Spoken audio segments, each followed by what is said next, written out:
Assalamualaikum warahmatullahi wabarakatuh. Perkenalkan, kami dari kelompok 5 akan mempresentasikan materi yang berjudul persuasi dan perubahan sikap.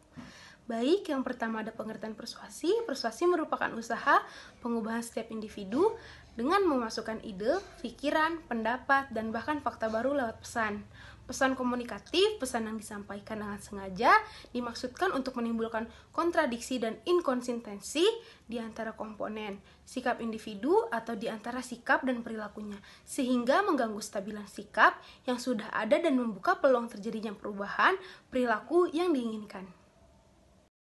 Yang selanjutnya adalah tujuan. Tujuan dari persuasi sendiri ialah untuk mempengaruhi atau mengajak pembaca mempercayai, melakukan, atau melaksanakan apa yang disampaikan. Sedangkan komunikasi bertujuan untuk mengubah sikap seseorang atau masyarakat. Misalnya kegiatan memberikan informasi mengenai hidup sehat dan tujuannya adalah supaya masyarakat mengikuti pola hidup sehat dan sikap masyarakat lebih positif terhadap pola hidup yang sehat. Seorang komunikasi setelah menerima suatu pesan diharapkan dapat mengubah sikapnya menjadi lebih baik atau positif. Demikian pula dalam berbagai kegiatan komunikasi yang sering kita lakukan, disadari atau tidak, kita berusaha mempengaruhi sikap orang lain dan berusaha agar orang lain itu bersikap positif sesuai keinginan kita. Yang selanjutnya, ciri-ciri persuasi. Yang pertama, persuasi memiliki alasan serta fakta-fakta saat mengajak seseorang pembaca atau pendengar. Yang kedua, ada kata atau kalimat yang berusaha untuk meyakinkan pembaca. Yang ketiga, kalimat atau ajakan yang disampaikan dibuat dengan menghindari konflik dengan pendengar, agar tujuan dalam mengajak bisa tercapai. Yang keempat, paragraf persuasi banyak menggunakan kata-kata ajakan seperti kata ayo, mari, cobalah, dan lain-lain. Paragraf persuasi umumnya dipakai oleh media, produsen-produsen produk tertentu, atau keperluan politik lainnya, karena paragraf persuasi merupakan cara yang paling efektif untuk mempengaruhi pembacanya. Yang keenam, bahasa yang digunakan umumnya yang dibuat provokatif, menarik, serta antusias. Hal tersebut dilakukan agar si pembaca lebih yakin. Yang ketujuh, membuat si pembaca dapat lebih percaya dengan penjelasan yang menarik. Yang kedelapan, berusaha mampu memunculkan konsep kesepakatan atau penyesuaian melalui kepercayaan penulis dengan pembacanya. Yang kesembilan, memperlihatkan fakta-fakta bahkan data sebagai penguat argumentasi. Perspektif teoritis tentang persuasi. 1. Teori fungsional. Katz menyatakan bahwa sungguhnya semua sikap membantu menyusun sebuah pemahaman tentang lingkungan. Fungsi pengetahuan ini dilakukan oleh semua sikap.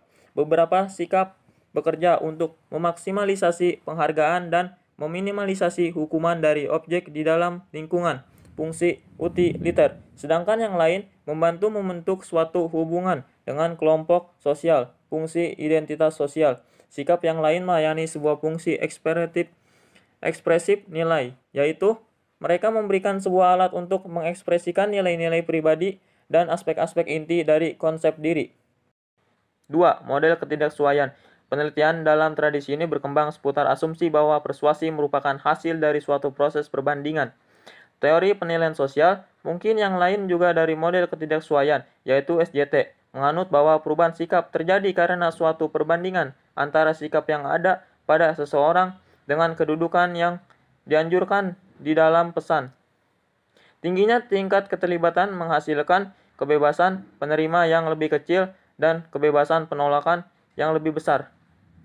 3. Model kognitif. Model respon kognitif, perspektif yang pada awalnya diusulkan oleh Greenwald 1968 menyatakan bahwa perubahan sikap merupakan sebuah fungsi berpikir. Respon kognitif adalah pikiran yang dimiliki oleh individu dalam reaksi terhadap sebuah pesan persuasif.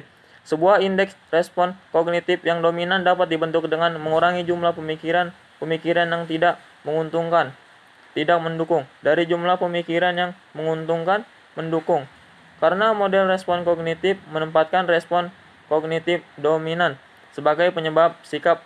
Salah satu pertanyaan yang penting adalah apakah ada dukungan empiris untuk pernyataan tersebut.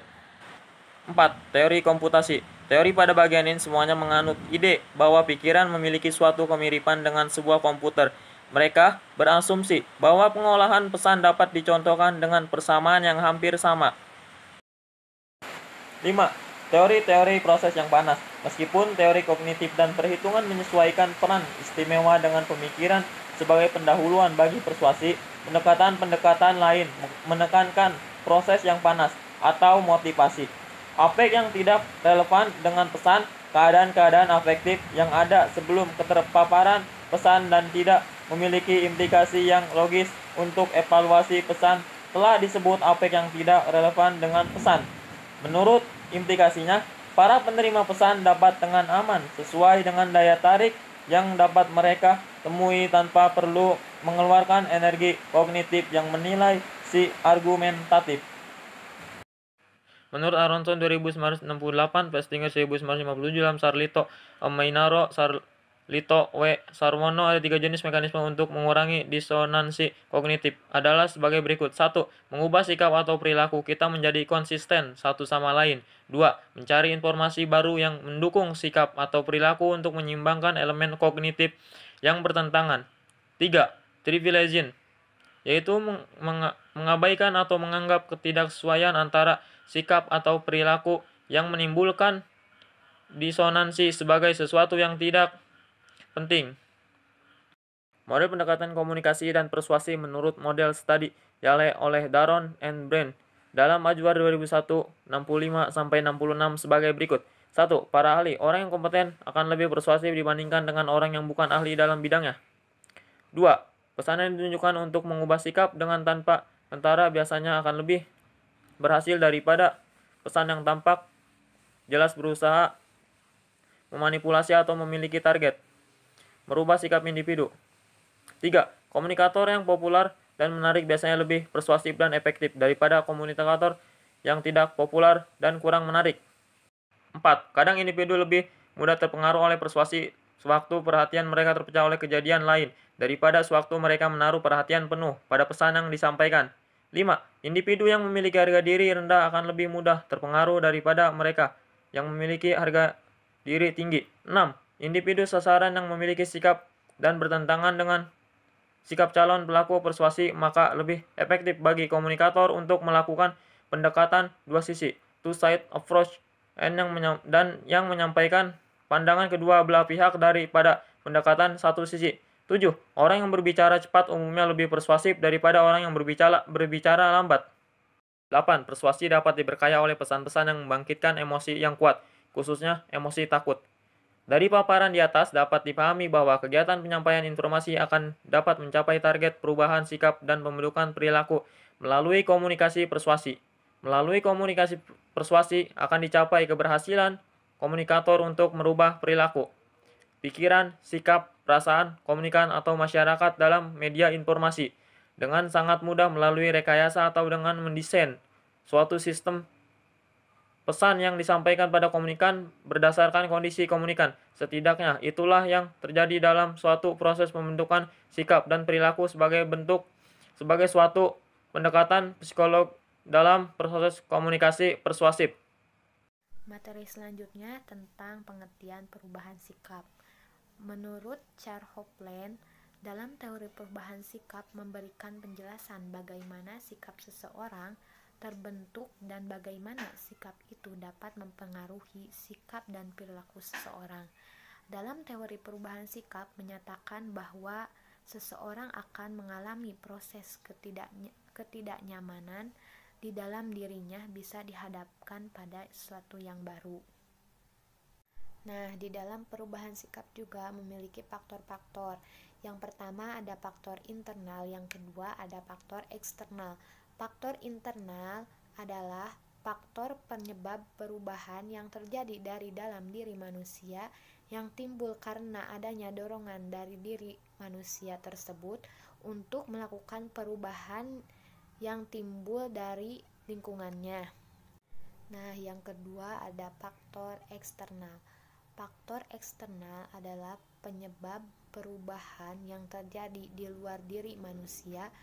Faktor tersebut dapat disebabkan karena faktor keluarga yang mana kurangnya interaksi terhadap tetangga, kerabat, masyarakat, yang mana masyarakat pedesaan yang bergerak ke arah pola-pola masyarakat perkotaan.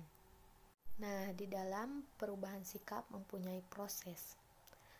Bagaimana cara kita untuk mengubah sikap? Perubahan sikap terjadi apabila informasi yang bersifat persuasif dipahami dan diterima oleh penerima informasi. Informasi ini kemudian mengendap dan disetujui oleh penerima informasi. Strategi perubahan sikap lewat komunikasi dan persuasi ini terjadi dengan memanipulasi dengan berbagai variabel yang memengaruhinya. Proses perubahan sikap memiliki 4 proses. Yang pertama, perubahan pendapat, yang kedua, perubahan persepsi, yang ketiga, perubahan afeksi, yang keempat, perubahan tindakan. Baik, di sini saya akan melanjutkan materi yang disampaikan oleh Dinda. Proses perubahan sikap. 1. Mempelajari pesan. 2. Alih perasaan. 3. Mekanisme konsistensi. 4. Perubahan sikap. 5. Menghina sumber. 6. Pengubahan pesan. 7. Penolakan terselubung. Propaganda.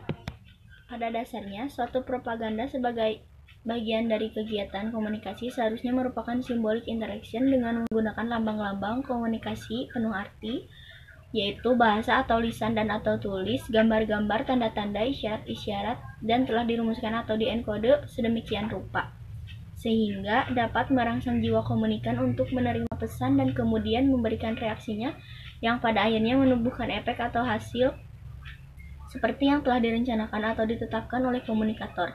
Dengan hubungan simbolik interaction, kegiatannya bersifat kejiwaan dan psikologis.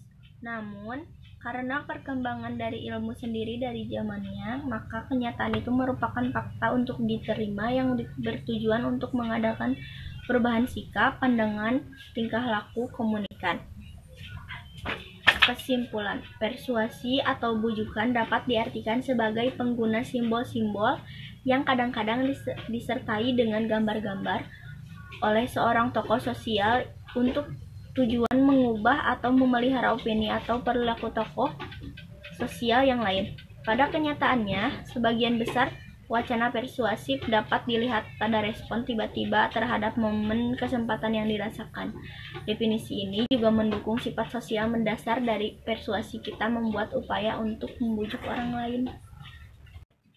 Sekian, terima kasih. Saya kembalikan kepada moderator.